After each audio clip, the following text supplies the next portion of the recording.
Up to this point, Western involvement or UN involvement in Somalia has been discussed broadly within the context of a UN peacekeeping campaign to distribute relief to those who are suffering as a consequence of the civil war. However, from August of 1993, the Americans move into a slightly different mode with their participation.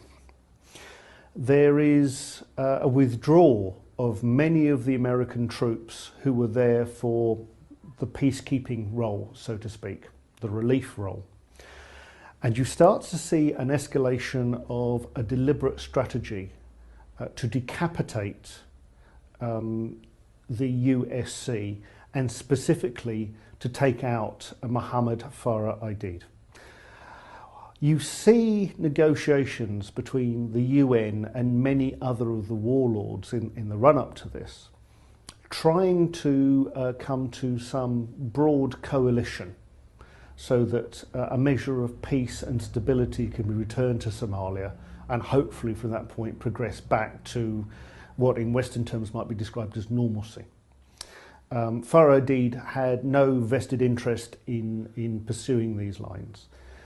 And one of the key things is that he controlled the strongest militia group. All the other militia leaders could agree that they were going to support a UN line, but he was in a position to disrupt what was going on and effectively keep the country in a state of near civil war throughout the period that he wished. Now, the Operation Gothic Serpent, this is a US designation, was to replace some of the Marines, who are themselves elite troops, but to put in more specialist units, a contingent of around about 5,000 American troops, from the Rangers and the slightly mysterious Delta forces. And I'm not saying that to be coy, although when we look at the film Black Hawk Down, the Deltas are discussed all the way through. There is a certain distance between the elite troops of the Delta forces and the regular command structure of the US Army, or at least that was true 20 years ago. Now, the objective was to disrupt and to change the ability of Farah Aidid to control Mogadishu, one of the main cities in Somalia, but also to see if they can capture and eliminate him. Initial attempts were not successful. That's not a reflection of the failings of the forces, but you've got to bear in mind that for the army and the army units to be successful, they have to have a degree of intelligence.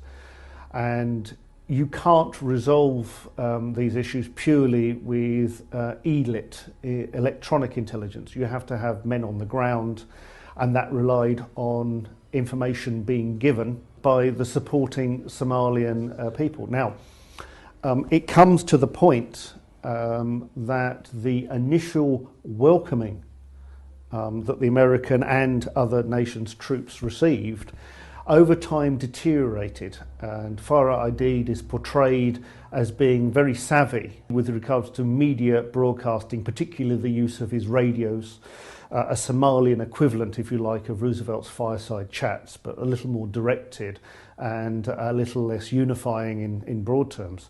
What he is trying to do is demonize the Americans, and to a certain degree in a disrupted environment where outside media is difficult to obtain, he was quite successful.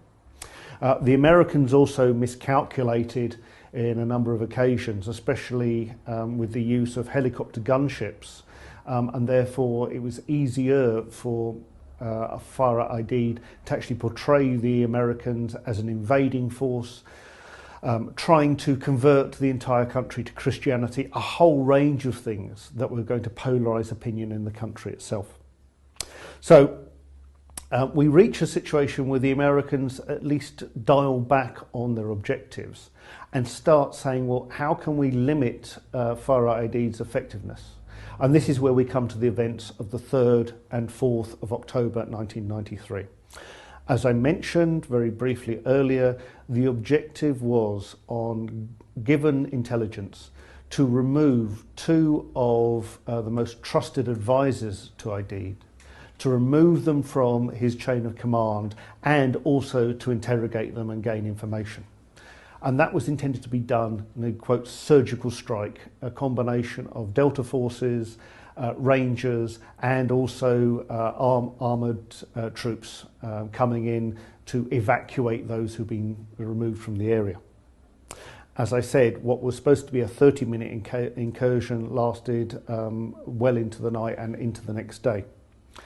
Now, I made the point earlier that it's 18 US servicemen who were killed, 84 who were injured or wounded, and literally hundreds, if not thousands, of Somalians who were killed. One of the things you need to bear in mind is the environment that the American forces went into. The American forces, in conducting this raid on the 3rd of October, were actually going into the most heavily built up area of Mogadishu with respect to Farah Aidid's support. And it's something that I found quite interesting, just to consider how Aidid kept a commitment to some of the Somalians who fought on his side. Was effectively there was a trade-off, or at least this is the way that's been portrayed. If Somalians in Mogadishu were going to carry arms in the name of Aidid, he managed to give them a drug, I think a naturally occurring root and vine, which they would chew, and had the effect similar to cocaine. So one of the things that was pointed out about the timing of the raid around Black Hawk Down was actually, because it was in the middle of the day, around about 3 p.m. to 4 p.m, it was about the time that the troops who had been chewing on this drug all day were as hyped up as you could.